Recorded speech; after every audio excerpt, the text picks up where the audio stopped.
മാധുരപൂർണ്ണ പ്രശോഭിതം ഈ ജീവിതം, ആർദ്രമാം ദൈവസ്നേഹം നിറയും പൂവനം. മാധുരപൂർണ്ണ പ്രശോഭിതം ഈ ജീവിതം, ആർദ്രമാം ദൈവസ്നേഹം നിറയും പൂവനം. സ്നേഹദീപനാളമായി വിളങ്ങും ധന്യജീവിതം.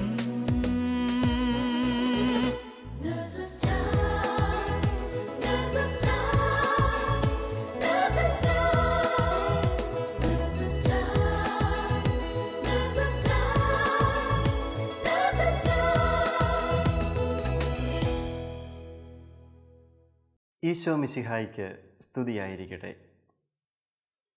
ലോകത്തിൻ്റെ നാനാഭാഗങ്ങളിലായി യേശുവിൻ്റെ സാന്നിധ്യം ആഗ്രഹിച്ചുകൊണ്ട് ശാലോം ടെലിവിഷന് മുന്നിലായിരിക്കുന്ന നിങ്ങളുടെ ഓരോരുത്തരുടെയും ജീവിതത്തിൽ യേശുവിൻ്റെ സ്നേഹവും സമാധാനവും നിറയട്ടെ എന്ന് പ്രാർത്ഥിച്ചുകൊണ്ട് ഇന്നത്തെ നേഴ്സസ് ടൈമിലേക്ക് എല്ലാവരെയും സ്വാഗതം ചെയ്യുന്നു. കഴിഞ്ഞ നാളുകളിലെ അനുഭവ സാക്ഷ്യങ്ങളിലൂടെയെല്ലാം കർത്താവ് അനേകം പേരെ പ്രത്യാശയിലേക്കും ദൈവസ്നേഹത്തിലേക്കും നിറച്ചതിനെ ഓർത്ത് നമുക്ക് ഈശോയ്ക്ക് നന്ദി പറയാം. ഇപ്പോൾ നമുക്ക് തങ്ങളുടെ ജീവിതത്തിൽ ഈശോയ്ക്ക് ഒന്നാം സ്ഥാനം കൊടുത്ത് ഈശോയ്ക്കൊപ്പം ശുശ്രൂഷ ചെയ്യുന്ന ചില നഴ്സുമാരുടെ ജീവിതത്തിലുണ്ടായ അനുഭവ സാക്ഷ്യങ്ങൾ ശ്രവിക്കാം. Praise the Lord. ജോബിൻ്റെ പുസ്തകം 26-ാം അധ്യായം 2-3 തിരുവചനങ്ങൾ ഇപ്രകാരം എഴുതപ്പെട്ടിരിക്കുന്നു. ശക്തിയറ്റവനെ നീ എത്രമാത്രം സഹായിച്ചു, ബലഹീനമായ കരങ്ങളെ നീ എപ്രകാരം രക്ഷിച്ചു. ബുദ്ധിഹീനനെ എത്ര ഉദാരമായി ഉപദേശിക്കുകയും യഥാർത്ഥ വിജ്ഞാനം പകർന്നു കൊടുക്കുകയും ചെയ്തു.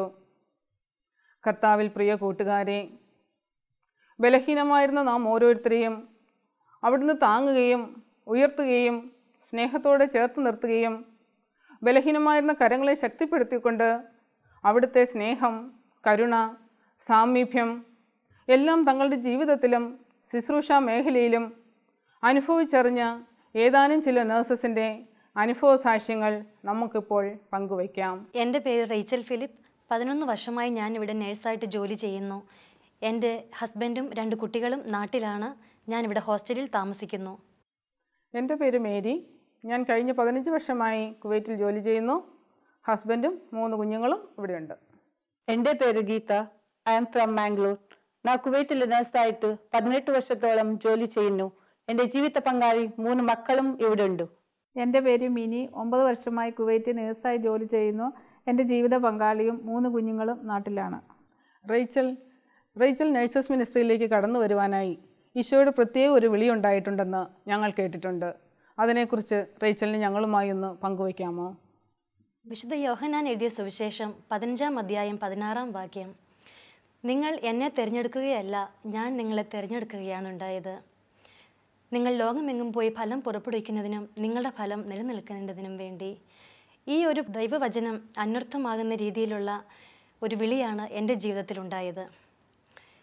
നേഴ്സസ് മിനിസ്ട്രിയുടെ പല കൺവെൻഷനുകൾ ഞാൻ പങ്കെടുത്തിട്ടുണ്ടെങ്കിലും സാധാരണ ഒരു കൺവെൻഷൻ പങ്കെടുക്കുന്നത് പോലെ പോയി പല പ്രാവശ്യങ്ങളിലും. പക്ഷേ അധികം താമസിയാതെ എൻ്റെ മനസ്സിൽ പരിശുദ്ധാത്മാവിനൊരു ഇടപെടലുണ്ടായിട്ട് നേഴ്സസ് മിനിസ്ട്രിയിലേക്ക് ഈശോയ്ക്ക് വേണ്ടി ഇറങ്ങി പ്രവർത്തിക്കണം എന്നൊരു പ്രചോദനമുണ്ടായി. അങ്ങനെ ഇരിക്കാൻ ഞാനൊരു സ്വപ്നം കാണാനിടയായി.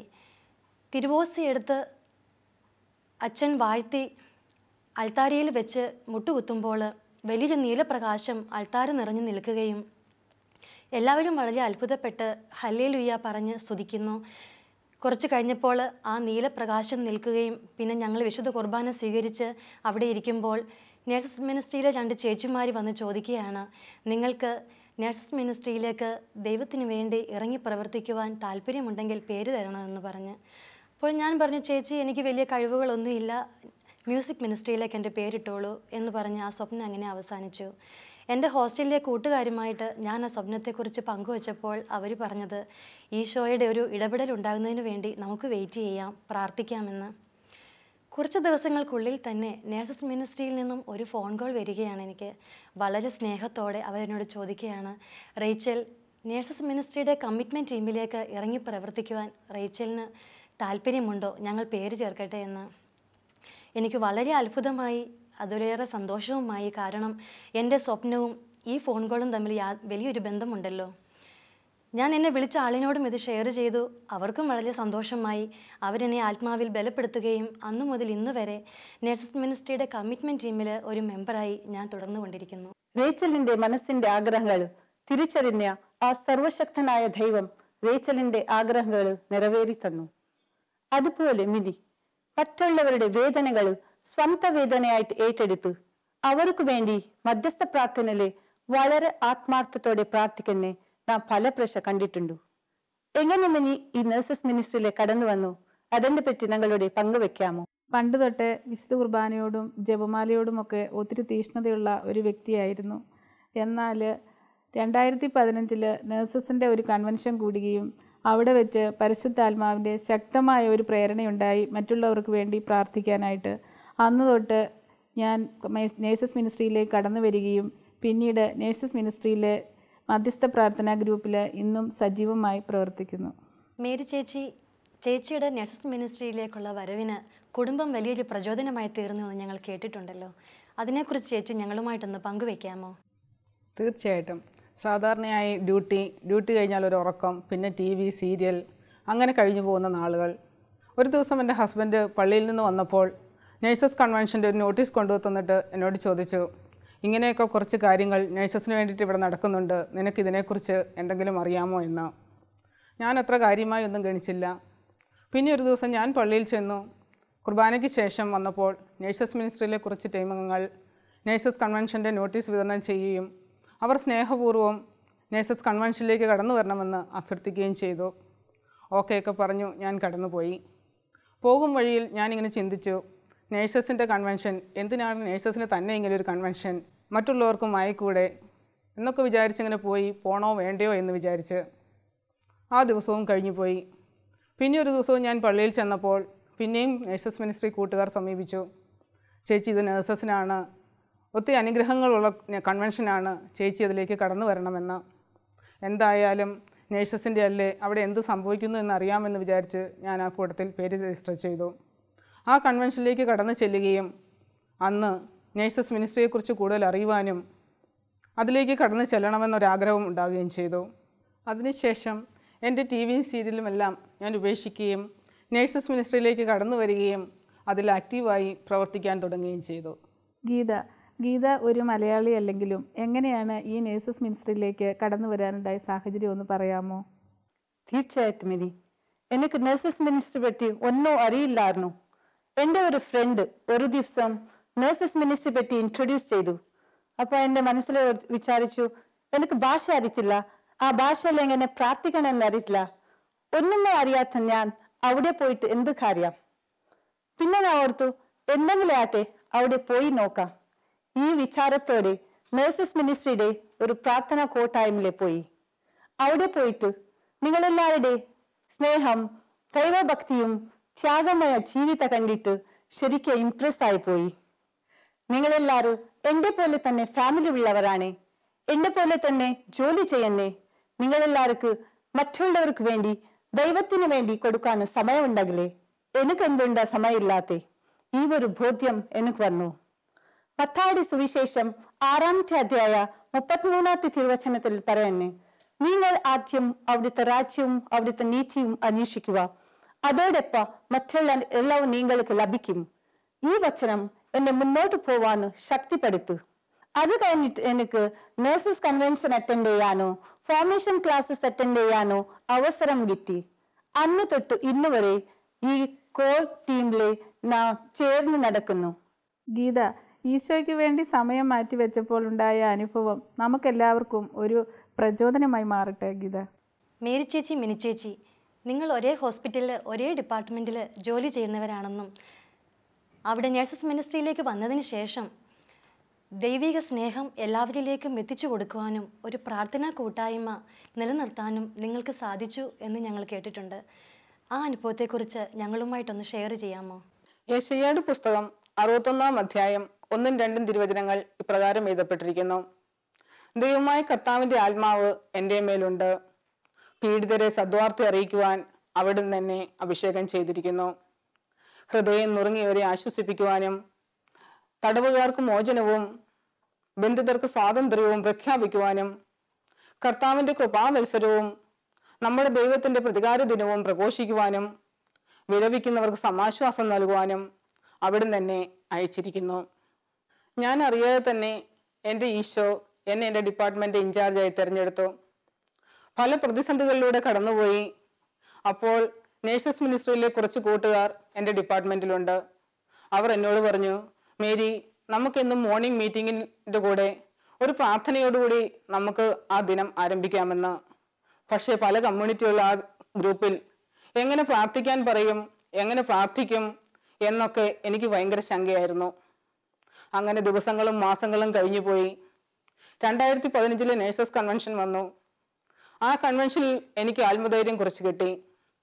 അങ്ങനെ 2015 കഴിഞ്ഞു. 2016 ആദ്യത്തെ പ്രവൃത്തി ദിനം. അന്നത്തെ ദിവസം ഞങ്ങളുടെ ന്യൂ ഇയർ ഗെറ്റ് ടുഗദറാണ്. ഞങ്ങളുടെ സൂപ്പർവൈസേഴ്സ് ഉണ്ട് കൂട്ടത്തിൽ. എല്ലാവരും സമ്മാനപ്പൊതികളുമായി സന്തോഷത്തോടെ ഇരിക്കുന്നു. ആരോ എൻ്റെ മനസ്സിൽ പറയാൻ തുടങ്ങി, എല്ലാവരോടും കൂടിയുമായി പറയുക, പ്രാർത്ഥിച്ചു തുടങ്ങാമെന്ന്. പക്ഷെ എനിക്ക് ഭയങ്കര പേടിയായിരുന്നു, എങ്ങനെ പറയും എന്ന്. ഞാൻ പുറകോട്ട് മടിച്ചിരുന്നു. പിന്നെയും എൻ്റെ ഹൃദയത്തിൽ ആരോ പറയുന്നതായി എനിക്ക് തോന്നി.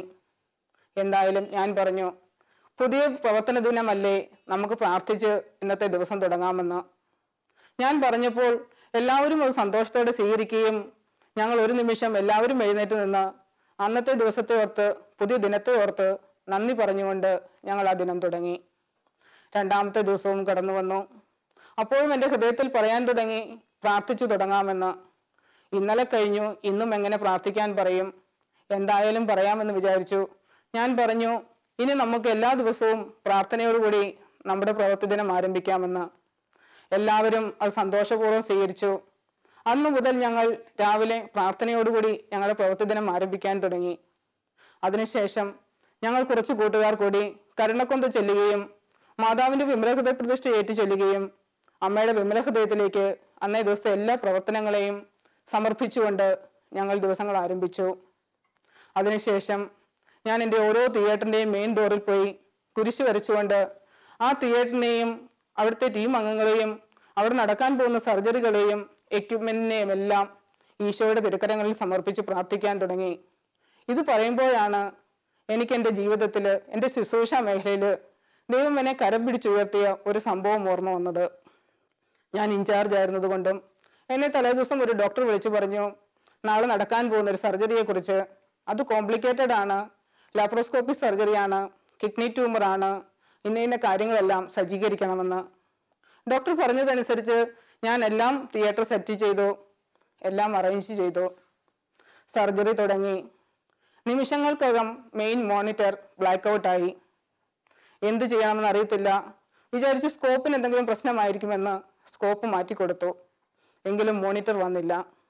ഞാൻ ഉടനെ വെളിയിലേക്ക് ഓടി ആരുടെയെങ്കിലും സഹായം ക്ഷണിക്കുന്നതിന് വേണ്ടി. തിയേറ്റർ എല്ലാം ബിസിയാണ്, ആരെയും സഹായം കിട്ടിയില്ല.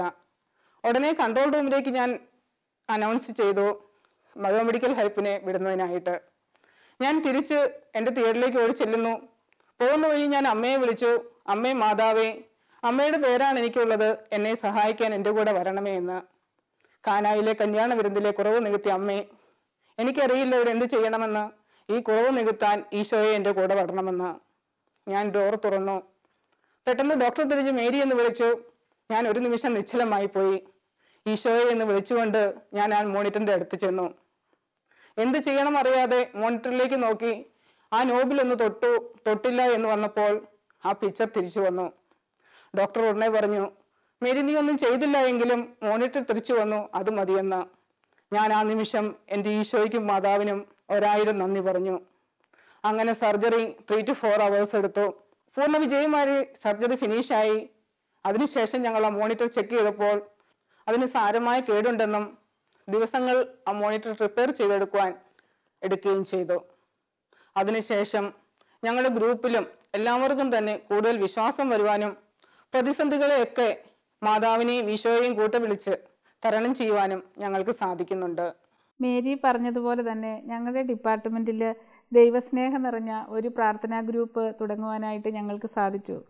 വിശുദ്ധ മത്തായിയുടെ സുവിശേഷം 18:20 പറയുന്നു, 2 or 3 പേർ എൻ്റെ നാമത്തിൽ ഒരുമിച്ച് കൂടുന്നിടത്ത് അവരുടെ മധ്യേ ഞാൻ ഉണ്ടായിരിക്കുമെന്ന് പറഞ്ഞ ഈശോയുടെ വചനം ഞങ്ങളുടെ ജീവിതത്തിൽ അന്വർത്ഥമാകുന്നത് ഞങ്ങൾ ഓരോ ദിവസവും കണ്ടുകൊണ്ടിരിക്കുകയാണ്. ഒന്നിച്ചുള്ള ഞങ്ങളുടെ ഈ പ്രാർത്ഥനാ കൂട്ടായ്മയിൽ ഈശോ അനേകം അത്ഭുതങ്ങൾ ചെയ്യാൻ തുടങ്ങി. അതിൽ പ്രധാനപ്പെട്ട 2 കാര്യങ്ങൾ ഞാൻ നിങ്ങളുമായി ഷെയർ ചെയ്യാനായിട്ട് ആഗ്രഹിക്കുന്നു. യാക്കോസ്ലീഹായുടെ പുസ്തകം 5:15 പറയുന്നു, വിശ്വാസത്തോടെയുള്ള പ്രാർത്ഥന രോഗിയെ സുഖപ്പെടുത്തും, കർത്താവ് അവനെ എഴുന്നേൽപ്പിക്കും, അവൻ പാപങ്ങൾ ചെയ്തിട്ടുണ്ടെങ്കിൽ അവിടുന്ന് അവന് മാപ്പ് നൽകുമെന്ന്. ഈ വചനത്തിൻ്റെ ശക്തി ഞങ്ങൾക്ക് ഈശോ കാണിച്ചു തന്നു ഓരോ ദിവസവും. ഒരു ദിവസം ഞങ്ങളുടെ ഡിപ്പാർട്ട്മെൻറ്റിലുള്ള ഞങ്ങളുടെ ഒരു കൂട്ടുകാരി ഒത്തിരി വേദനയോടെ പറയുകയായിരുന്നു, അവളുടെ അനുജത്തി ഒരു പ്രത്യേക സാഹചര്യത്തിൽ മരണാസന്നയായി വെന്റിലേറ്ററിലാണെന്നും ഡോക്ടേഴ്സ് എല്ലാം കൈയൊഴിഞ്ഞു, ഇനി ഒന്നും ചെയ്യുവാനില്ല, അറിയിക്കാനുള്ളവരെ എല്ലാം അറിയിച്ചോളാൻ പറഞ്ഞു. അപ്പോൾ അവൾ ഒത്തിരി ഹൃദയവേദനയോടെ ഞങ്ങളോട് വന്ന് പറയുകയായിരുന്നു. അപ്പോൾ ഞങ്ങളുടെ കൂട്ടായ്മയിൽ ഞങ്ങളത് ഈശോയ്ക്ക് സമർപ്പിച്ച് പ്രാർത്ഥിച്ചപ്പോൾ അവളുടെ അനുജത്തിയിൽ ഒത്തിരി മാറ്റങ്ങൾ വരുവാൻ തുടങ്ങി. അപ്പോൾ ഡോക്ടേഴ്സ് പറഞ്ഞു, നിങ്ങൾക്ക് വേണ്ടി ആരോ ശക്തമായി പ്രാർത്ഥിക്കുന്നുണ്ട്, അതിൻ്റെ ഫലമാണെന്ന് പറഞ്ഞു. അതിനുശേഷം ആ മകളുടെ ആരോഗ്യസ്ഥിതിയിൽ വീണ്ടും മാറ്റങ്ങൾ വരാൻ തുടങ്ങി. ICUവിൽ നിന്നും പിന്നെ വാർഡിലേക്ക് മാറ്റുകയും പിന്നെ ആ മകൾ ഡിസ്ചാർജായി പോവുകയും ചെയ്തു. അതിനുശേഷം ഞാൻ മറ്റൊരു കാര്യം കൂടെ ഓർക്കുകയായിരുന്നു. എൻ്റെ മറ്റൊരു കൂട്ടുകാരി ഇതുപോലെ ഒത്തിരി വേദനയോടെ പറയുകയായിരുന്നു. ഡോക്ടേഴ്സ് MRI ചെയ്തപ്പോൾ അവളുടെ അമ്മയുടെ ലങ്സിന് ക്യാൻസർ ആണെന്ന് പറഞ്ഞു. അപ്പോൾ ആ വിഷമം ഞങ്ങൾ ഹൃദയത്തിൽ ഏറ്റെടുത്ത് ഈശോയ്ക്ക് സമർപ്പിച്ച് പ്രാർത്ഥിച്ചു. ആ സമയത്ത് ഞങ്ങളുടെ ഹൃദയത്തിലൊരു വിശ്വാസമുണ്ടായി, അത് ക്യാൻസർ അല്ല എന്ന്. പക്ഷേ ഡോക്ടേഴ്സ് പറഞ്ഞു പിറ്റേ ദിവസം ഒന്നുകൂടെ കൺഫേം ആക്കുന്നതിന് വേണ്ടി ഒരു ബ്രോങ്കോസ്കോപ്പി ചെയ്ത് നോക്കാമെന്ന്. അപ്പോൾ ഞങ്ങൾ ബ്രോങ്കോസ്കോപ്പി ഡോക്ടേഴ്സ് ചെയ്ത് നോക്കിയപ്പോഴത്തേക്കും അതിന് തലേ ദിവസം കണ്ട ലങ്സ് അല്ല പിറ്റേ ദിവസം കാണുന്നത്, ഒരു നോർമൽ ലങ്സായി അവർ ഡോക്ടേഴ്സ് കണ്ടു. അപ്പോൾ അവർക്ക് തന്നെ അത്ഭുതമായി തോന്നി. അവർ തന്നെ പറഞ്ഞു ഇത് ദൈവത്തിൻ്റെ ശക്തമായ ഇടപെടലാണെന്ന്. അങ്ങനെ ഞങ്ങളുടെ കൂട്ടായ്മയിലുള്ള എല്ലാവർക്കും ഒത്തിരി വിശ്വാസം വർദ്ധിക്കുന്നതിനും അങ്ങനെ ഞങ്ങളുടെ കൂട്ടായ്മ ഒരു ദൈവസ്നേഹം നിറഞ്ഞ കൂട്ടായ്മയായി മാറുകയും ഇന്നും അത് കണ്ടിന്യൂ ചെയ്തു പോവുകയും ചെയ്യുന്നു. 2-3 പേർ വെച്ച് തുടങ്ങിയ ഞങ്ങളുടെ ഈ കൂട്ടായ്മയിലേക്ക് അനേകം മക്കൾ കടന്നു വരുവാനും അതിനുശേഷം അവരുടെ കുടുംബജീവിതത്തിലും ആത്മീയ ജീവിതത്തിലും വളരുവാനും അവർക്ക് സാധിച്ചതായി ഞങ്ങൾക്ക് അറിയുവാൻ സാധിച്ചു. നിങ്ങളുടെ അനുഭവം കേട്ടപ്പോൾ ഞാൻ എൻ്റെ ജീവിതത്തിൽ യേശുവിൻ്റെ സ്നേഹ തിരിച്ചറിഞ്ഞ ഒരു സംഭവം ഓർക്കുന്നു. ഞാൻ ICUവിൽ ജോലി ചെയ്യാൻ നേരത്തെ ഒരു രോഗിയുടെ കണ്ടീഷൻ ഒത്തിരി ക്രിട്ടിക്കലായിട്ട് വെന്റിലേറ്ററിൽ കിടക്കുമായിരുന്നു. ആ രോഗി ജീവിക്കുന്ന ചാൻസസ് വളരെ കുറവായിരുന്നു. ഡോക്ടേഴ്സ് പറഞ്ഞു ഞങ്ങളുടെ മാക്സിമം ചെയ്യും, മറ്റേതല്ല ദൈവത്തിൻ്റെ കയ്യിലേ. അത് കേട്ടപ്പോൾ അവരുടെ ഫാമിലി ഒത്തിരി വിഷമത്തിലായി. ആ രോഗിയുടെ ഭാര്യയും 2 കുഞ്ഞ മക്കളും കരഞ്ഞു പ്രാർത്ഥിക്കുമായിരുന്നു. അവരുടെ ഈ അവസ്ഥ കണ്ടിട്ട് ഞാൻ അവർക്ക് വേണ്ടി ആത്മാർത്ഥത്തോടെ പ്രാർത്ഥിച്ചു. ആ രോഗിയുടെ ബെഡ് സൈഡിലെ ഒരു സ്റ്റിക്കർ ഒട്ടിച്ചിട്ടുണ്ടായിരുന്നു, ജീസസ് നെവർ ഫെയിൽസ്. ആ രോഗിയുടെ കണ്ടീഷൻ ഇംപ്രൂവ് ആവാൻ തുടങ്ങി, കൈകാൽ അനങ്ങാൻ തുടങ്ങി, കണ്ണ് തുറക്കാൻ തുടങ്ങി. കുറച്ച് ദിവസത്തിൽ തന്നെ ഈ രോഗി പൂർണ്ണ ആരോഗ്യത്തോടെ നടന്ന് വീട്ടിലേക്ക് പോയി. ഈ ഒരു സംഭവം എൻ്റെ ജീവിതത്തിൽ വലിയ ഒരു അനുഭവമായിരുന്നു. ഇതുപോലെ തന്നെ എൻ്റെ ജീവിതത്തിൽ കഷ്ടങ്ങൾ, ദുഃഖങ്ങൾ, പ്രശ്നങ്ങൾ വരാൻ നേരത്തെ ഞാൻ എങ്ങനെ മുന്നോട്ട് പോകും എന്ന് ചിന്തിക്കുവാങ്ങളെ ഈ വചനമാണ് എന്നെ ശക്തപ്പെടുത്തുന്നത്. യേശു ഒരിക്കലും തോക്കത്തില്ല. ആ യേശുവിനെ വിശ്വസിച്ച് ജീവിക്കുവാങ്ങളെ ഒരിക്കലും യേശു നമ്മുടെ കൈവിടത്തില്ല. ഈ ഒരു ധൈര്യം, ആത്മവിശ്വാസം എനിക്കുണ്ട്. എനിക്ക് കിട്ടിയ ധൈര്യം എനിക്ക് മാത്രമല്ലാത്ത എൻ്റെ അടുത്ത് വരുന്ന മറ്റവർക്ക് വേണ്ടി, വിശേഷിച്ച് രോഗികൾക്ക് വേണ്ടി അവരുടെ കഷ്ടത്തിന്റെ സമയത്തിൽ പറഞ്ഞു കൊടുക്കാനോ അവർക്ക് സഹായിക്കാനോ അവർക്ക് വേണ്ടി പ്രാർത്ഥിക്കാനോ എനിക്ക് സാധിക്കുന്നുണ്ട്. കേട്ടില്ലേ, ജീസസ് നെവർ ഫെയിൽസ് എന്ന ആപ്തവാക്യം ഗീതയുടെ ജീവിതത്തിൽ എത്രമാത്രം വിശ്വാസം ആഴപ്പെടുത്തിയെന്നും അതുപോലെ തന്നെ റേച്ചലിൻ്റെ ജീവിതത്തിൽ പ്രത്യേകിച്ച് ശുശ്രൂഷാ മേഖല ദൈവം കരം പിടിച്ച് നടത്തിയ വലിയ അനുഭവം റേച്ചലിനും ഉണ്ടായിട്ടുണ്ടല്ലോ. ഞങ്ങളുമായി അതൊന്ന് പങ്കുവയ്ക്കാമോ? തീർച്ചയായും ചേച്ചി. നേഴ്സസ് മിനിസ്ട്രിയിലേക്ക് വന്നതിന് ശേഷം ദൈവം എന്നെ ഒത്തിരി അനുഗ്രഹങ്ങളിലൂടെ വഴി നടത്തിയിട്ടുണ്ട്. അതിലേറ്റവും എടുത്തു പറയത്തക്ക രീതിയിൽ ഒരു സംഭവം എന്ന് പറഞ്ഞാൽ, വളരെ തിരക്കുള്ളൊരു ദിവസം ഒരു VVIP തൻ്റെ മകനുമായിട്ട് ട്രീറ്റ്മെൻറ്റിന് വരികയാണ്. ആ കുഞ്ഞിന് ലൂസ് മോഷനും വൊമിറ്റിങ്ങുമായിട്ട് വേണ്ടത്ര ജലാംശം ശരീരത്തിലില്ല. ഡോക്ടറുടെ നിർദ്ദേശപ്രകാരം IV ക്യാനിലയിട്ട് മെഡിസിൻ കൊടുക്കണം. എൻ്റെ സീനിയേഴ്സ് എന്നെ ആ ദൗത്യം ഏൽപ്പിച്ചു. ഞാൻ ചെന്ന് നോക്കുമ്പോൾ കൈത്തണ്ടയിൽ നല്ലൊരു വെയിൻ. ഞാൻ ക്യാനുല ഇട്ടു, ഫിക്സ് ചെയ്തു. നോക്കുമ്പോൾ അതിശക്തമായി രക്തം പുറത്തേക്ക് വരുന്നു. എൻ്റെ കൂടെയുള്ള നേഴ്സ് പറഞ്ഞു, ഒരു കുഴപ്പവുമില്ല, നീ മെഡിസിൻ കൊടുത്തോ, അത് വെയിനിൽ തന്നെയാണ് ഇട്ടിരിക്കുന്നതെന്ന്. എൻ്റെ ജീവിതത്തിലെ ആദ്യത്തെ ഒരു അനുഭവമായിരുന്നു ഇത്. പരിശുദ്ധാത്മാവിൻ്റെ ഒരു പ്രത്യേക ഇടപെടലുണ്ടായിട്ട് ഞാൻ മെഡിസിൻ കൊടുത്തില്ല. ഇച്ചിരി രക്തം കളക്ട് ചെയ്ത് ഞാൻ മാറ്റിവെച്ചു. കാരണം രക്തത്തിൽ ഓക്സിജൻ്റെ അളവ് നോക്കുമ്പോൾ അറിയാം ഇത് ഞാൻ തെറ്റി വെയിനിലാണോ ആർട്ടറിയിലാണോ ഈ ക്യാനുല പോയിരിക്കുന്നതെന്ന്. വീണ്ടും ആ നേഴ്സ് എന്നോട് പറഞ്ഞു, കുഴപ്പമില്ല റേച്ചൽ, നീ മരുന്ന് കൊടുക്ക്.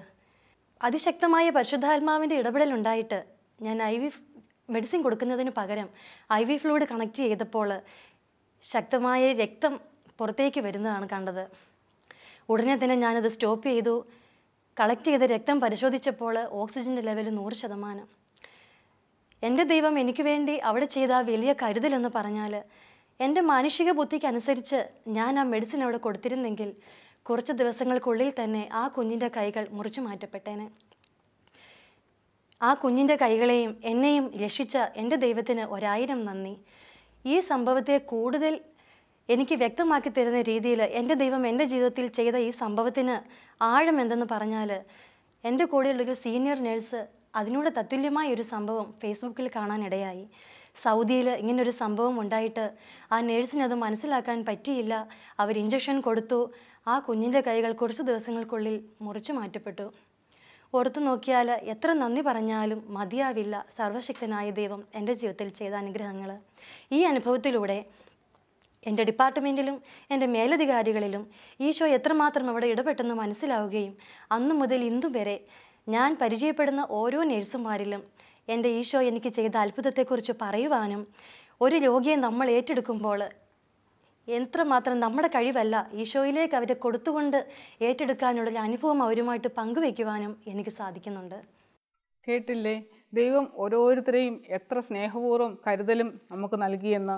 സങ്കീർത്തനങ്ങൾ 116, 12, 13 തിരുവചനങ്ങൾ ഇപ്രകാരം നമ്മോട് പറയുന്നു: കർത്താവ് എൻ്റെ മേൽ ചൊരിഞ്ഞ അനുഗ്രഹങ്ങൾക്ക് ഞാൻ എന്തു പകരം കൊടുക്കും? ഞാൻ രക്ഷയുടെ പാനപാത്രം ഉയർത്തി കർത്താവിൻ്റെ നാമം വിളിച്ചപേക്ഷിക്കും. കർത്താവ് നൽകിയ ആ അനുഗ്രഹങ്ങൾക്കും ഉപകാരങ്ങൾക്കും ആ രക്ഷയുടെ പാനപാത്രം ഉയർത്തി ഓരോ നേഴ്സും യേശുവിന് നന്ദി പറയുവാൻ യോഗ്യരാകട്ടെ.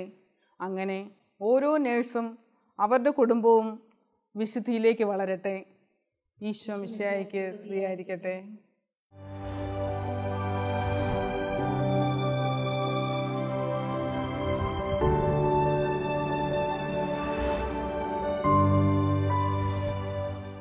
തങ്ങളുടെ ശുശ്രൂഷാ മേഖലകളിൽ ഈശോയുടെ സ്നേഹം പങ്കുവെച്ചു കൊടുക്കുന്ന കുവൈറ്റിലെ ഈ നേഴ്സസിനെ ഓർത്ത് നമുക്ക് ഈശോയ്ക്ക് നന്ദി പറയാം. തീർച്ചയായും നമുക്കും അനുകരിക്കാൻ പറ്റിയ ഒരു കാര്യമാണ് ഓരോ ദിവസവും പ്രാർത്ഥനയോടെ നമ്മുടെ ശുശ്രൂഷകൾ ആരംഭിക്കുക എന്നുള്ളത്. പല സാഹചര്യങ്ങൾ കൊണ്ടും ഇപ്പോൾ നമുക്കതിന് സാധിക്കുന്നില്ല എങ്കിൽ ആത്മാർത്ഥമായി പ്രാർത്ഥിക്കുക. ഈശോ തീർച്ചയായും അതിനുള്ള സാഹചര്യങ്ങൾ ഒരുക്കിത്തരും. അതുപോലെ ഓരോ ദിവസവും പരിശുദ്ധാത്മാവിനെ കൂട്ടുപിടിച്ചുകൊണ്ട് നമുക്ക് നമ്മുടെ രോഗികളെ ശുശ്രൂഷിക്കാം. കാരണം ഓരോ കാര്യവും തെറ്റുകൂടാതെ ചെയ്യുവാൻ പരിശുദ്ധാത്മാവ് നമ്മെ സഹായിക്കും. കാനായിലെ കല്യാണ വിരുന്നിൽ ഇടപെട്ട പരിശുദ്ധ അമ്മ നമ്മുടെ ജീവിതത്തിലും ഇടപെടട്ടെ. അതിനുള്ള കൃപയ്ക്കായി ലോകമെമ്പാടുമുള്ള എല്ലാ നഴ്സുമാരെയും അവരുടെ കുടുംബങ്ങളെയും പരിശുദ്ധ അമ്മയുടെ വിമല ഹൃദയം വഴിയായി ഈശോയ്ക്ക് സമർപ്പിച്ചുകൊണ്ട് നമുക്ക് പ്രാർത്ഥിക്കാം. ഓരോ നഴ്സും ഒരു വിശുദ്ധനായി, ഒരു വിശുദ്ധയായി തീരട്ടെ.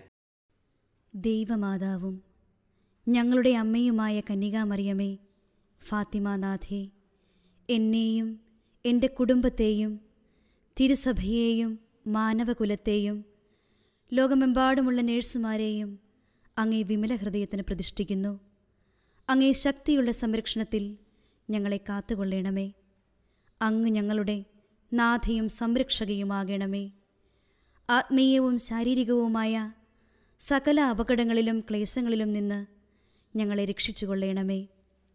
എല്ലാറ്റിലും ദൈവേഷ്ടം കണ്ടെത്തി നിറവേറ്റുവാനും യേശുവിൻ്റെ തിരുഹൃദയത്തിന് പ്രീതികരമായ വിധത്തിൽ ജീവിച്ച് സ്വർഗഭാഗ്യത്തിലെത്തിച്ചേരുവാനും കാരുണ്യനാഥേ, ഞങ്ങളുടെ സ്നേഹമുള്ള അമ്മേ, ഞങ്ങളെ സഹായിക്കണമേ. ആമേൻ.